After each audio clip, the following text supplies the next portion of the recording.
আসুন, সাধারণ সৌন্দর্যে আমরা দুনিয়ার জমিনে আটকে থাকি। এই সৌন্দর্যের চাইতে আল্লাহর নবী কেমন সুন্দর ছিলেন, তাহলে ওই নবীকে ভালোবাসার দরকার আছে না নাই? এই নবীকে ভালোবাসার দরকার আছে না নাই? তাহলে প্রথমত পাইলাম জামাল। এই জামালের কারণে দুনিয়ার জমিনে আমি ছুটে পড়ি, আপনি কিন্তু ছুটে পড়েন।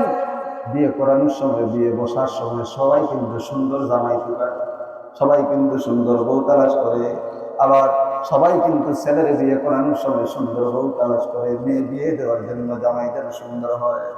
এই প্রথমত পাইলাম সৌন্দর্যের কারণে একজন আরেকজনকে ভালোবাসি।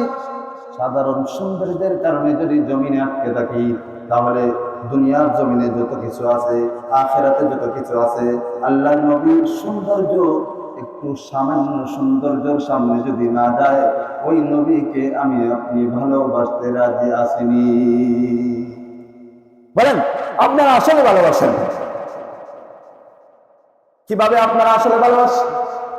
আপনাদের গ্রামের মধ্যে এমন একটা মাদ্রাসা, যে মাদ্রাসায় শত শত হাফেজ, শত শত হাফেজ বিভিন্ন জায়গার মধ্যে, বাংলাদেশের যে কোনো প্রান্তে যাওয়ার পরে পাওয়া যায় জামাত মাদ্রাসার হাফেজ। বর্তমানে আমি আপনাদের সাদা পাথরের ইমাম, ওখানে অনেক মানুষ পাওয়া যায়, ছোট ছোট বাচ্চা। ভাষা কোথায় বলে নোয়াগাঁও, ভাষা কোথায় গোলাগঞ্জ, ভাষা কোথায় সারফিন, বলে কোথায় করছো? জামাত মাদ্রাসায় করছি। 5 জন পাইছি, আমি তো 2.5 মাস হয়েছে, মাত্র 5 জন পাই গেছি। এটা আপনাদের কিন্তু সুনাম। এখন আসুন, ওই জায়গার মধ্যে কে থাকে? ওই জায়গার মধ্যে কে থাকে? কে হাফিজ বানায় দেয়? কত মহান একজন মানুষ আপনারা পাইছেন, কত মহান একজন হাফেজ আপনারা পাইছেন, যে হাফেজের কারণে আপনাদের গ্রাম দুনিয়ার আনাচে কানাচে, বাংলাদেশের আনাচে কানাচে পৌঁছায়।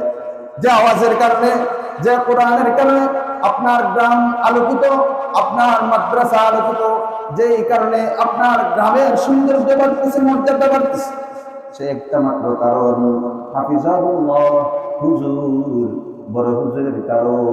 আপনাদের বড় হুজুর, আমি ইচ্ছা করে আইছি কিন্তু